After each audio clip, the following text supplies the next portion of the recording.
Check it out. My in-laws gave me this the other day. It says that AI dystopia is inevitable. Well, I certainly hope not, because that kind of sucks. What I do know for a fact is that the people who are working on AI have been very transparent. Their goal is to restructure all of society with the technology that they're building. And from their perspective, when they look in the future, all the disruption that's about to happen to you and me, that's just a footnote in history. Like, take the other day. OpenAI put out a new release, and it's got this weird, goofy-sounding name, O1-preview. Seems kind of innocuous, not very important. And then I dove in, and when I looked in the release notes, I found a new word. A word that definitely was not there before. It's an important word to you and me, and it makes me wonder, did I just witness the beginning of this?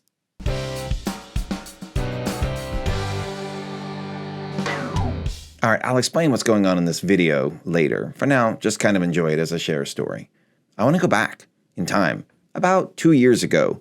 This is the fall of 2022. You and I were worried about COVID. Are we going to have to go back to work or not in the office? And what does all this stuff mean? And then OpenAI burst onto the scenes. They put out their first release of ChatGPT 3.5, and it was kind of interesting. It was more a toy because it could do some things, and it wasn't really all that effective. It kind of fell apart pretty quickly. Fast forward into the spring of last year. This is March 14th, 2024. OpenAI released their 4.0 version. Now this was monumentally different because all of a sudden AI became a real thing. This was the moment that people started saying, whoa, what the heck? And it catapulted OpenAI to the fastest growing piece of software in history, all the way up to 100 million users in like a month or something. Insane. So I pulled this thing down, I started playing it, and I did the same thing you did. Hey, tell me about the purpose of humanity, and try to trick it into answering some weird question and get it to say something dumb. Ha ha, look how dumb you are. Only that's not really a good test, is it? Because I'm an engineer, software engineer. I've been building software for 3 decades, and what I really want to know is, can AI write code? Can it do programming? Can it help me or replace me? Where the heck is it on this spectrum? And I thought, how can I test the AI system? It's not exactly easy. It's not clear because I need something tangible, measurable, like a litmus test, so I can kind of compare it against other humans. And I thought, wait, I already have something like that. The interview take-home test. Now, if you've never done this before, what we do when we hire engineers is right when we get the best of the best candidates and they're done with me and they're almost finished and they go to their final panels, right before that, we send them home a take-home test.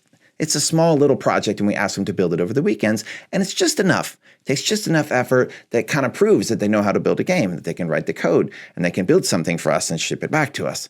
Then we use that in the interview process. Most of the candidates absolutely love it. We love it, and it's the best way to really sort of suss out whether a candidate's any good or not. This would be perfect to test AI. So I went in, I pulled it down, I got started, and I instantly ran out of prompts. Dang it. Do you remember the days you only had X number of prompts within a 3-hour window? Fine. Came back the next day, and the next day, and the next day. And I was really not very good at it at first, and I was stuck. I couldn't figure out where it would get stuck, and it would make mistakes, and I didn't understand the limitations. It took me 63 prompts, and it did it. It took me about 8-9 hours, 63 prompts, and it did it. It wrote most of the code to make the take-home project work, and I knew, wow, and I could do better. So I tried it again, and I tried it with Bard and a couple other tools, and they were all nowhere near as far along as ChatGPT was, so I went back to ChatGPT a couple final times. I'm like, wait, I know how it works now. I'm dialed in, it's dialed in. I bet I can get it to do it very efficiently if I break the problem into pieces and I'm very specific in what I ask for. And sure enough, I did it. You know how many prompts it took? 16. 16 prompts, 90 minutes, start to finish. I got ChatGPT to complete the take-home assignment, and I did not write a single line of code. Wait, that's not a good thing, is it? Is that a good thing? Crap. This is when I became a gloomer. Now, a gloomer does not believe that dystopia is inevitable. A gloomer believes that we just need to slow down. We need to take a breath. We need to be careful, because if we give humanity time, we will adapt to the fact that nobody's sitting around driving horses. We don't have people who pick up poop or light the street lamps. No, we adapt, we adjust, humans progress, we get new technology, new jobs. My job didn't exist, then it does, and we progress. And if we have time, we'll be okay. Only, that's not what happened, because now we can fast forward in time to this year. Earlier this year, they came out with a new version, and it was 100 times faster. Same basic capabilities. Oh, also it can process images and voice and text and create images all at the same time. Just a little bit better. Now we can fast forward all the way up to this month, September 12th. The release comes out, and now I'm back in the release notes, and I see that word that I mentioned before, that word that I was like, wait, where have I heard that word? I remember. Sam Altman, he's the CEO of OpenAI. He gave an interview on a podcast called All In, and he was talking to one of the 4 hosts. The guy's name is David Freeberg, and he's talking to him, and David says, hey, what are you gonna do about stealing everybody's IP, copying all the internet, downloading all the songs, stealing all the books? Come on, what are you gonna do about that? That's not cool. And Sam Altman, this clever Sam Altman, this wonder kid, he says, I don't really think that's gonna be a problem. David said, what?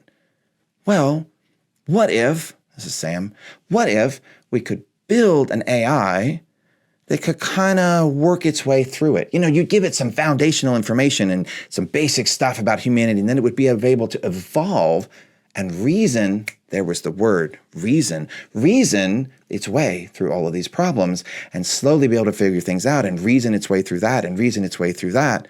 Well, then you wouldn't need to steal all of human IP, intellectual property.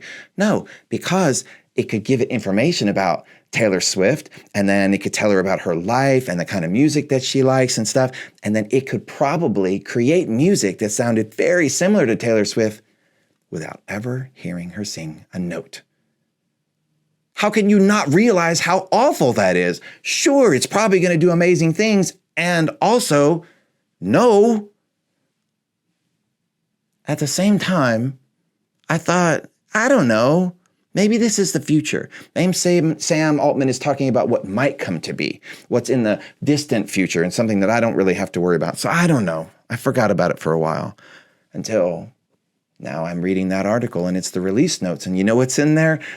The word reasoning. Not only is it reasoning, it's better than 83% of all PhD candidates, which is only 2% of the population. And this thing could reason and solve problems in biology, chemistry, physics, math, programming, English, and all kinds of things better than almost all of those humans. And I went back to my project from before, my take-home project, the one I give to assess whether an engineering candidate is worth hiring or not. The programmers, people have degrees, they're the smart, nerdy kids, the ones that are supposed to be really intelligent, solving very, very hard problems and helping humanity. And I pulled all my old notes together, and I put it into one big prompt. Took my 16 prompts, collapsed it down to one, and I gave it to GPT. I had all my engineering notes and guidance on how to code and put the code like this and do like this, just in one big prompt. Gave it to this new O-1 preview. And sure enough, it took time, and it did something new. It did this thing called reasoning, and I watched it. You could actually see it reasoning, working its way through the problem, making a plan, making an approach, breaking the problem into pieces and solving each individual problem and then validating it and working it together. And it gave me the code. And I plugged it in, and I hit the play button, and it almost worked. It didn't quite work. So then I went back to GPT and said, hey, you've got a couple bugs here, I think. The buttons don't work right and stuff. And it fixed those bugs, and then had one or two other minor mistakes, and then it fixed those. So the thing that before took me 90 minutes and 16 prompts, this new version did in 3 prompts. And I got up the next day, and I had a really bizarre thought. What if GPT doesn't need me at all?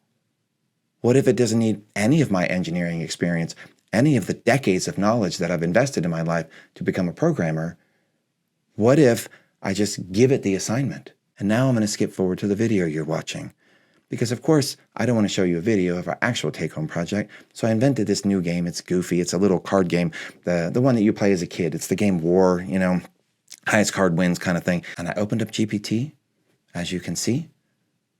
And I gave it the information, and I gave it the template, and I told it everything. And in my head, I'm just hoping and praying, actually, it's not really going to work because there's all these problems underneath, and it didn't really understand my requirements. I took the code that it gave me back, and I put it back in the engine, and I hit the play button, and it worked. 2 prompts, 15 minutes, start to finish. So am I freaked out? No. Actually, I'm way past that. I was freaked out last year. No, now I'm irritated. I'm angry because these erudite friggin' developers, they're like the untethered pirates of old, and they're going to steal and rape and pillage and destroy. Only these untethered, they have developed the most massive warship in history, and they are loading up their guns and they are aiming at us. What do I mean by that? They're taking shots at chemists, biologists, physicists, writers, authors, musicians, people who write books, people who write plays, people who work on articles, finance, healthcare, and now programming. And they won't stop. They're continuing to aim their guns, and they're going to be aiming at you, and they're going to be aiming at me, and whoever is sitting on our little boat, and they're going to line that puppy up, and then they're going to take their shot. That's going to be artificial and general intelligence? No, we're already past that. Sam Altman is giving you the future in his recent article. We are thousands of days away. Thousands of days. That's like 4 or 5 years away from super intelligence. That's basically when AI is as smart as all the humans on the earth combined. We're thousands of days away. Now, either he's living in a fantasy land or he knows something you don't. I just showed it to you. It's already happening. We're not sitting around hypothetically talking about these things anymore. And the only question is, what are you going to do about it?